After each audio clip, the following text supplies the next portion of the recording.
සාන්ටිච් YouTube channel එකට ඕන සාදරයෙන් පිළිගන්නවා. මම කලින් වීඩියෝ එකක් දාලා තිනවා AI වීඩියෝ එකක් ජෙනරේට් කරන වීඩියෝ. ඒකට යූස් කරන සයිට් එක. ඒක තමයි Google Flow AI.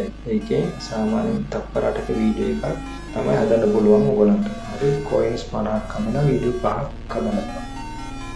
මේ වීඩියෝ පහම අපිට එකතු කරන්න අපි එක app එකක් යූස් කරනවා. ඒකට තමයි තියෙන්නේ InShot කියන app එක. ගොඩක් සයිට් තියෙනවා. ඒ වුණාට මට නම් මේ InShot කියන එක හරි හොඳයි. මේකේ ඇවිල්ලා අපිට ගොඩක් ඔප්ෂන්ස් තියෙනවා. ඒකට ගියාම ඔයගොල්ලෝ බලාගත්ත එකේ Play Store එකේ free version එකක් මේක. free එකක් මේක download කරගන්න download නැති කට්ටිය. ඒක දැන් බලමු අපි ඒක පාවිච්චි කරන්නේ කොහොමද කියලා. අන්න අපිට ටච් කරා මේකට යන්න වීඩියෝ එකට new කියලා එකක් තියෙනවා. ඒකට ගිහින් දැන් එක ෆොටෝස් ටිකක් ටච් කරන්නේ. හරි ටච් කරා මෙන්න මේ තමයි එන්නේ මේකේ. ඔන්න අපි attach කරපු ෆොටෝස් දෙක. හරිද? ඔය ෆොටෝස් දෙක. දැන් මේකේ ගොඩාක් ඔප්ෂන්ස් තියෙනවා. මේකේ දැන් මෙතන ටැග්ස් කියලා තියෙනවා. ටැග්ස් එක ටච් කරලා දැන් YouTube channel එකක් හදන channel name එක මෙතන දාන්න පුළුවන්. මම දැන් මගේ channel name එක දානවා Shan Teach. මෙන්න මේක.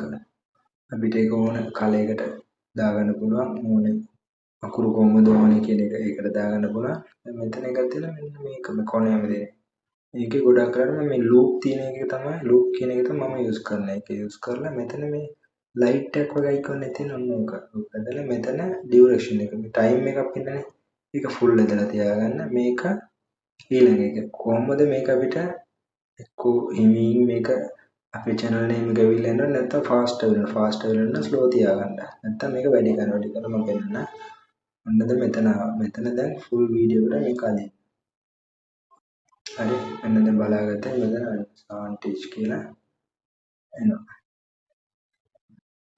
අනිත් එකත් ආවා. මේක ගොඩාක් setting තියෙනවා. ගොඩාක් දේවල් කරන්න තියෙනවා. මෙතන subscribe button එක ඔයගොල්ලන්ට ඕන ඒක දාන්න බලන්න. මෙතන search එකට ගිහිල්ලා subscribe කියලා ගාපුවම search කරන්න ඔන්න ආව ඔයගොල්ලන්ට මේ button එක use කරගන්න ඕන. මෙන්න මෙතන button එක ආවා. මේක ඕන තැනකට adjust කරගන්න පුළුවන්. මේක අපි මෙතන දානවා.